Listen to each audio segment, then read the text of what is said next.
Мамам үйінде тұрғызғаны үшін міндет қылып ұрсады. Жасым 23-те не істесем болады? Дұрыс қылады. Ұрсу керек. 23-те саған ұрыспағанда кім ұрсады? Ертең сол ұрсса екен деп армандайтын күн болады саған әлі. Біреу ұрсса екен, біреу ақылын айтса екен, 23-те болып сен ақыл жинамағаннан кейін ұрсады да, сен ақылды азамат болсын деп ұрсады да, сені жақсы көргеннен кейін ұрсады да. Ұрысқанның бәрі қас емес, шындық, әділеттік, мейірім, махаббат бар мойнында. Ыржиып күлгеннің бәрі саған дос емес, арам ойы ойында. Сондықтан қуан, сол ұрсатын адамың бар екен. Күйеуім орамалға қарсы. Менің таққым келеді. Сізді тыңдап отыр, бір нәрсе айтыңызшы.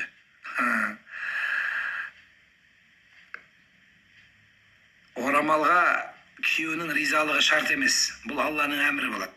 Бірақ күйеудің алдында тағып алма сен де. Күйеудің алдында бүйтіп тұрып тағып алсаң, ол кішкене докторға көрсететін болады сен.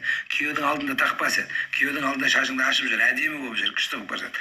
Көшеге шыққанда тағып ал. Бүкіл менің әдемілігім, шашым, сұлулығым бәрі сен үшін деп айтамын. Естіп отыр ма мені? Естісе сен үшін. Көшеге шығартпа ондай ашық шашық қылып. Енді кеше аэропорттан бір жерде бір қыз жүгіріп келіп, мәшинесінен жүріп кеткен жерін тастай салып, жүгіріп келіп сүйреп түсініп, мен ұзын шапанмен тұрмын. Басында тақия. Ана қыздың мына жерінің бәрі ашық, мына қолының бәрі ашық, лямочка киіп алған, мини юбка. Аға, мы вас так любим, сізбен суретке түссем бола ма дейді. Мен жаным, алда түріңмен қалай түсем дедім.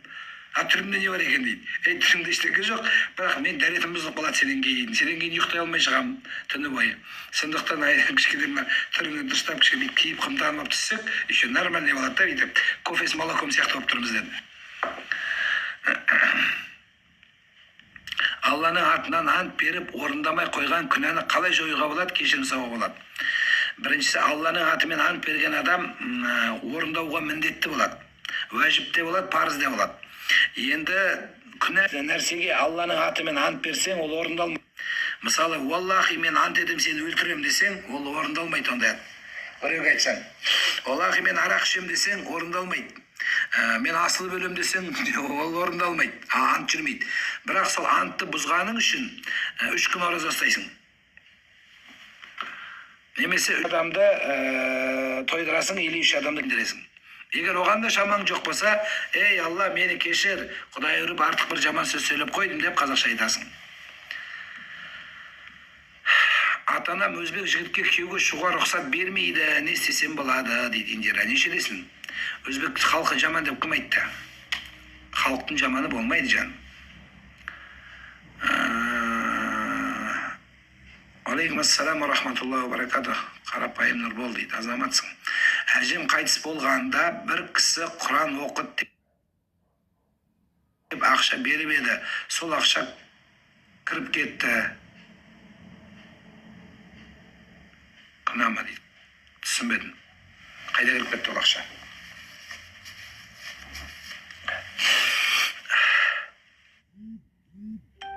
Үстімде татуировка болса намаз оқысам бола ма? Намазың қабыл болады, не переживай. Ақырды ауыстыруға бола ма iPhone 6-ға дейді. iPhone-ның 14-дің срок өтіп баратыр, 15 жылға ауыстырып алайын деп тұрсың, сен де хитрый екенсің. Бұлай қыл бота.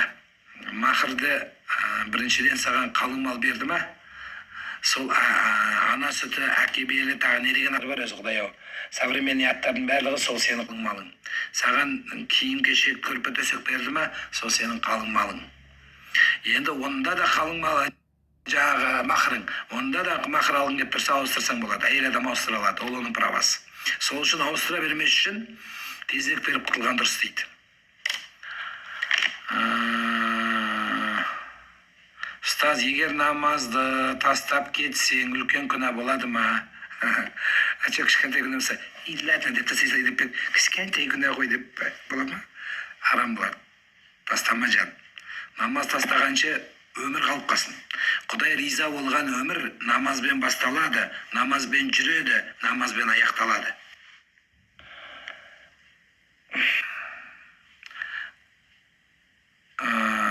Сізге Атырау ұнады ма? Тамағын жазды ма? Тамағымды көріп тұрсың, естіп тұрсың.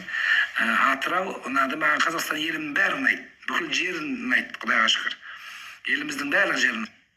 Өте патриоттымын. Осы оразадан қарызым бар дейді. Өзім 4 айлық жүктімін, қашан өтеуіме болады. Қазіргі қарыз, аяғың ауырудың денсаулығын қалай? Мына беременность как протекает? Медицина терминімен айтайын. Егер нормальный болып ештеңкені сезбей құтырып, магазин, торговый домнан торговый домға, бутиктен бутик қоймай құтырып, қайынсіңлігімен ұрысып, күйеуінің әпкесімен ұрысып, құтырып жүрсең, онда істей бер. Онда бәле алмайды сені. Ал егер өзің әрең жүріп бүйтіп, басың айналып, токсикоз болып жүрсең, онда аман есен босан жаным. Содан кейін 2 жыл баланы еміз, содан кейін 3 жылы тағы көтеріп қоймасаң, онда сол кезде ұстайсың. Өскемен сағласпа дейді, бәрі жер жақсы көрем, алхамдулилlah, Өскемен жақсы. Ұстаз, әйелім ата-анаммен тұрмаймын, қызмет еткім келмейді десе, не істеу керек дейді. Жаным, әшіп жақсы көре беру керек болды. Айта береді ол. Әйелдер айта береді, айтқан бәрі істеу керексің міне.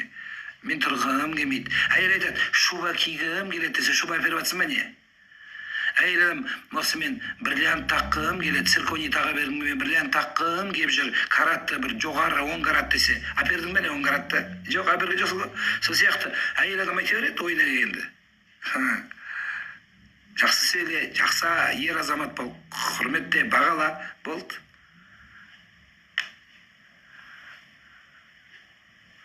Үйленетін жағдай жоқ, қыздарға баруға боламас таз дейді.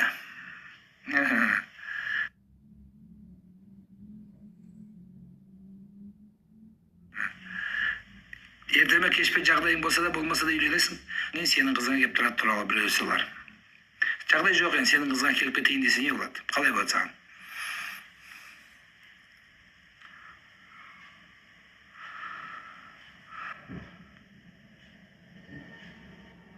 Христиан жігітке үйленсе бола ма дейді. Қыздар үйленбейді. Қыздар тұрмысқа шығады. Христианға тұрмысқа шығуға болмайды.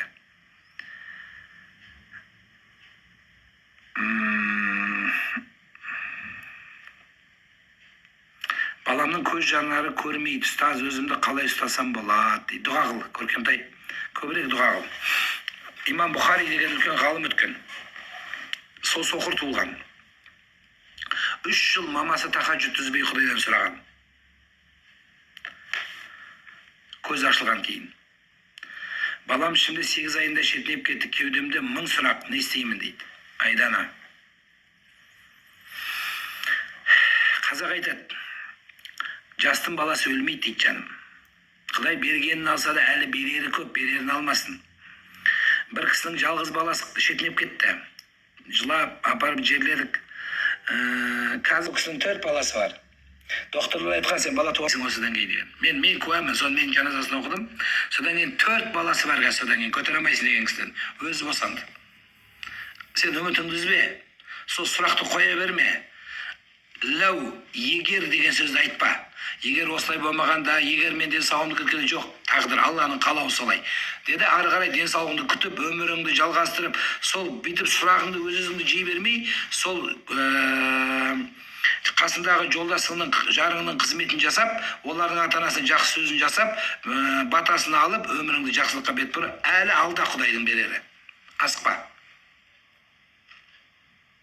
Аға, госслужбада таза істеп шаршадым. Енді тәкел етіп бизнеске кеттім. Алла жеңілдік берсін. Алла жеңілдік берсін. Құдай қаласа біз келеміз, біздің еліміз түзеледі. Осы кешегі совет үкіметі үйреткен коррупция, одан қалған 30 жыл коррупция бізді әбден жеп бітірді қазақты. Құдай бұйырса осы нәрседен құтыламыз. Өздеріңіз сияқты алтын азамат жігіттер өшіп келе жатыр. Жастар отыр мына жерде, біз жеңеміз Құдай қаласа. Мүмкін көзіміз көреді, көрмейді, бірақ Алла куә, иншалла біз осы имандылығымызбен, Құдайдан қорқуымызбен, жақсылықпен біз жеңеміз бұл нәрсені. Мен соған сенемін. Сіздер де жетесіздер Құдай қаласа.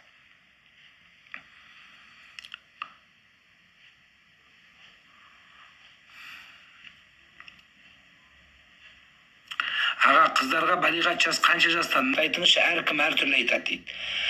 Қыздардың балиғат жасы бірінші етеккір келуімен басталады. Бірінші етеккір келген күні қыз бойжеткен болады. Қай жаста болса да, жасына қарамайды. Патолог ең жоғарғы жас кемесеші, онда 15 жас болып есептелінеді. Ұлға да қызға да 15 жасқа дейін қызға етекір кесе де келді, кемесе де келді. Ұл бала ер жетсе де ер жетті, ер жетпесе де жер жетті, 15 жас есептелінеді. Аға, отбасымызға дем салып бересіз бе, қай уақытта барсам болады мешітке дейді. Мен дем сала алмаймын, салмаймын біріншіден. Екіншіден сала алмаймын. Қазір даусымның өзі әрең отырмын. Жігіттің ата-анасы бізге қарсы, ұлты чешен дейді. Не істесек болады? Чешендер декіду дейді саған. Егер жақсы болсаң, чешен болсаң. Егер қазақ болсаң декіді ас деп қою мүмкін. Жаман болды деп қой. Олардың салтын білмейсің сен. Олардың дәстүрін білмейсің сен, жаным. Сен өзі қазақ тілі жеш бешбармақ жеген. Олардың ладушкин жеймайсың сен, аладушкин. Жасыл, олардың тілін түсінбейсің. Нох чугой деп олар жақсы түсінбейсің. Бірақ шариғат рұқсат береді. Одан кейін құдалар күтамайды. Сенің құдалар барады, олар түсінбейді. Олар басқа бір зікір айтады, тілек айтады, біздікілер түсінбейді. Бір-бірімізге қараймыз, ой деп папаң ренжиді, мамаң ренжиді. Пока сен оған үйреніп кеткенше бәленбай ғасыр керек. Сондықтан оған да көзі өмірде бітіп қалады. Сондықтан әркім өз ұлтымен бақытты болған жақсырақ, конечно. Жоқ, болмай, любовь морковь болып қырылып баратсаң, енді не дейміз енді, бақытты бол дейміз. Намазды оқып жатып таракан өлтіруге боламан. Таракан өледі, намаз бұзылады. Аға, сұрағыма жауап бермей қойдыңыз ғой, хиджаб неше жастан бастап кию керек дейді.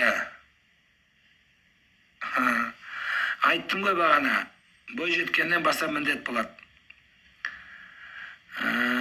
Намазды қанша жастан бастап? Айттым оны да, тура бағана сұрақ сол, екеуі бір сұрақ біз.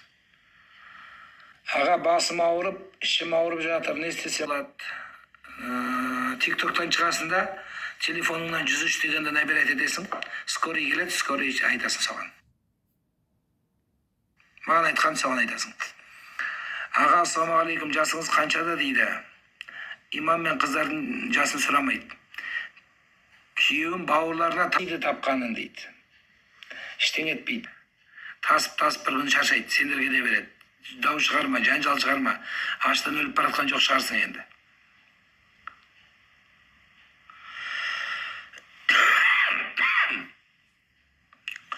Эпилепсияны емдеу, анық дәрігердің шешімі эпилепсия деп шыққан болса, оны дәрігер емдейді. Емделгенде оны белгілі бір мөлшерде жеңілдетеді. Қосымша дем салдырып қойсаң жақсы болады. Түстерім өмірде орындалып жатыр. Жақсы, Алланың берген нығметі деп түсініңіз. Аға, маған жауап бересіз бе? Бердік. Мүшел жайты, жасты айтыңызшы. Біріншісі 13, содан кейін 12-мен кете береді. Бұл әр мүшелде сен ойланып, өмірде не істедің 12-да, қандай өзгеріс жасадың, қандай жақсылықты таптың, қандай жақсылық таппадың, мәселе осыда.